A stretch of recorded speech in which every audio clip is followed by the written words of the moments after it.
Icon star Allu Arjun పై ఉన్న Pushpa 2 theatre తొక్కిసలాట legal వివాదం మళ్లీ చర్చనీయాంశంగా మారింది. ఆర్టీసీ క్రాస్ రోడ్స్లోని సంధ్యా థియేటర్లో జరిగిన ఈ దురదృష్టకర తొక్కిసలాట ఘటనకు సంబంధించిన కేసులో అల్లు అర్జున్ వచ్చే సోమవారం నాంపల్లి కోర్టు ఎదుట హాజరు కావాల్సి ఉంది. ఈ మేరకు సమన్లు జారీ అయ్యాయి. ఈ ఉదంతంలో పోలీసులు దాఖలు చేసిన ఛార్జ్షీట్లో అల్లు అర్జున్ను 11వ నిందితుడిగా చేర్చడంతో ఈ కోర్టు విచారణ ప్రాధాన్యత సంతరించుకుంది.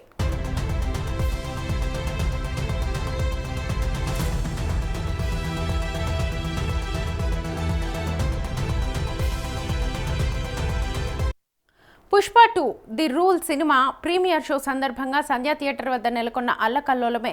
ఆ రాత్రి అల్లు అర్జున్ను చూసేందుకు భారీ ఎత్తున అభిమానులు ప్రేక్షకులకు ఎగబడ్డంతో తీవ్ర తొక్కిసలాట జరిగి రేవతి అనే మహిళ ప్రాణాలు కోల్పోగా ఆమె మైనర్ కుమారుడు శ్రీతేజ్ తీవ్ర అస్వస్థతకు గురై సుదీర్ఘకాలం ఆసుపత్రిలో చికిత్స పొందాల్సి వచ్చింది. ఇప్పటికీ శ్రీతేజ్ కోలుకోలేదు.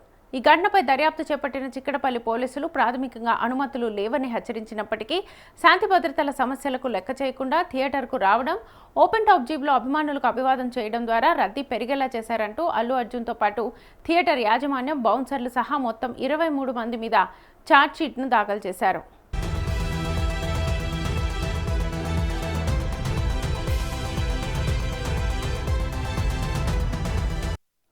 ఇక ఈ ఛార్జ్షీట్ దాఖలు ప్రక్రియలో న్యాయపరమైన మలుపులు చోటు చేసుకున్నాయి. పోలీసులు కోర్టులో సమర్పించిన ఛార్జ్షీట్లో కొన్ని సాంకేతిక లోపాలు ఉన్నాయంటూ నాంపల్లి న్యాయస్థానం దాన్ని పరిశీలించి లోపాలను సరిదిద్దాల్సిందిగా పోలీసులకు 2 సార్లు వెనక్కి తిప్పి పంపించింది.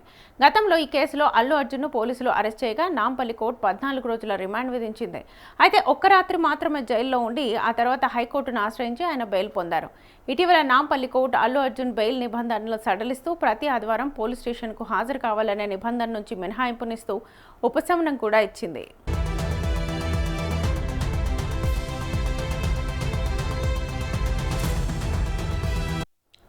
ఈ కేసు ప్రస్తుతం ట్రయల్ దశకు చేరుకుంటున్న తరుణంలో ఛార్జ్షీట్ పరిశీలన, తదుపరి లీగల్ ప్రొసీడింగ్ కోసం నిందితులకు కోర్టు నుంచి సమన్లు జారీ అయ్యాయి.